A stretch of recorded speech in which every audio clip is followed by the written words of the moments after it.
প্রিয় ও স্নেহের 2025 সালের নতুন বছরের একাদশ শ্রেণীর ছাত্রছাত্রী বন্ধুরা, আশা করি তোমার সবাই ভালো আছো।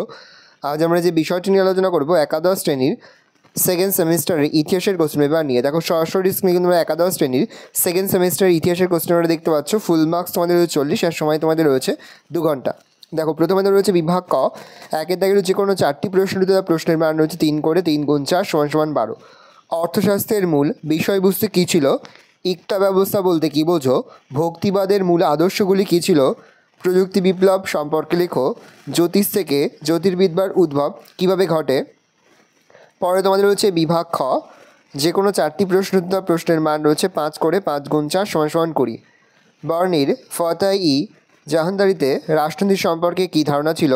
নয়া রাজতন্ত্রে টমাস ক্রোমওয়েলের ভূমিকা কী ছিল? খুবই গুরুত্বপূর্ণ একটা প্রশ্ন। মানসাবদারি ব্যবস্থা কী, এর বৈশিষ্ট্যগুলি আলোচনা করো, খুবই গুরুত্বপূর্ণ একটা প্রশ্ন। সুফি আন্দোলনের ফলাফলগুলি লেখো। ক্রুসেড কী, এর ফলাফলগুলি লেখো। পরের প্রশ্ন, মুদ্রণ বিপ্লব কী? ইউরোপে মুদ্রণ বিপ্লবে আরবদের অবদান কী ছিল? এবার দেখে নাও 8 মার্কের জন্য যে প্রশ্নগুলো পড়বে। পারস্য থেকে চীন, প্রশাসনিক কাজ পরিচালনার জন্য স্ট্যাম্প ও ম্যান্ডারিনদের ভূমিকা কী ছিল?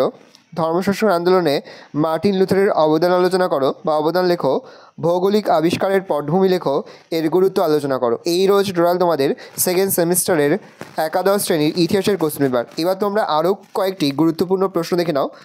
চটপট তোমরা খাতা পেন বের করে প্রশ্নগুলো নোট ডাউন করে নাও। প্রথম প্রশ্ন পড়বে 8 মার্কের জন্য, ধর্ম সংস্কার আন্দোলনে মার্টিন লুথারের অবদান।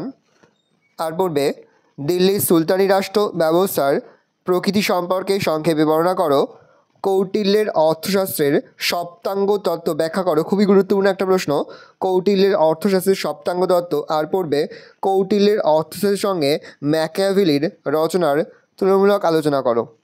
আর একটা প্রশ্ন বলবে প্রশাসনিক কাজ পরিচালনার জন্য স্ট্যাম্প ও ম্যান্ডারিনদের ভূমিকা ছিল বা ভূমিকা কী ছিল আলোচনা করো। এগুলো তোমরা 8 মার্কের জন্য পড়বে। 4 মার্কের জন্য আরও যেগুলো পড়বে, আদর্শ রাষ্ট্র অ্যারিস্টটল ধারণাটি বা মতামত ব্যাখ্যা করো। মার্টিন লুথার কে ছিলেন, তার চিন্তাধারা মূল্যায়ন করো। ধর্ম সংস্কার আন্দোলনের কারণ ও ফলাফল লেখো। শ্রী চৈতন্যদেব সম্পর্কে কী জানা যায়? মুদ্রণ বিপ্লব কী?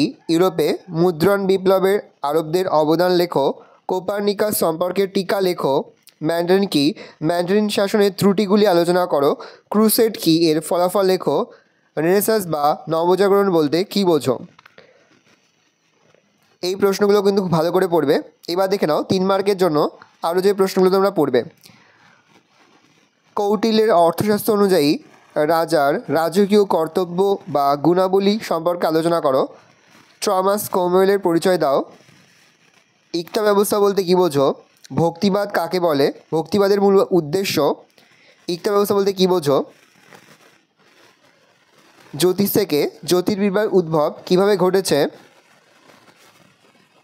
শ্রী চৈতন্যদেব কবি সম্পর্কে টিকা। মানসাবদারি ব্যবস্থা বলতে কী বোঝো? আর তোমরা পড়বে সামরিক প্রযুক্তি দুর্গ গঠন সম্পর্কে লেখো। এই প্রশ্নগুলো পড়লে আশা করা যায় তোমরা কিন্তু ইতিহাস থেকে সম্পূর্ণ প্রশ্নই কিন্তু কমন পেয়ে যাবে।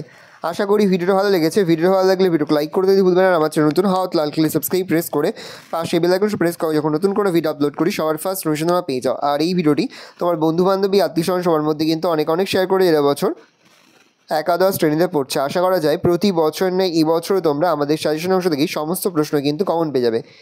একাদশ শ্রেণীর সেকেন্ড সেমিস্টারের বাকি প্রশ্নের মতো আশা করা যায় তোমরা ইতিহাসের ক্ষেত্রেও কিন্তু আমাদের সাজেশন অংশ থেকেই 80 থেকে 90% কিন্তু কমন পেয়ে যাবে, অর্থাৎ হুবহু কিন্তু কমন পেয়ে যাবে। ভালো করে দেখি নাও। আর যে সাজেশনগুলো বললাম অবশ্যই কিন্তু সেই প্রশ্নগুলো খুব ভালো করে তোমরা অধ্যয়ন করবে।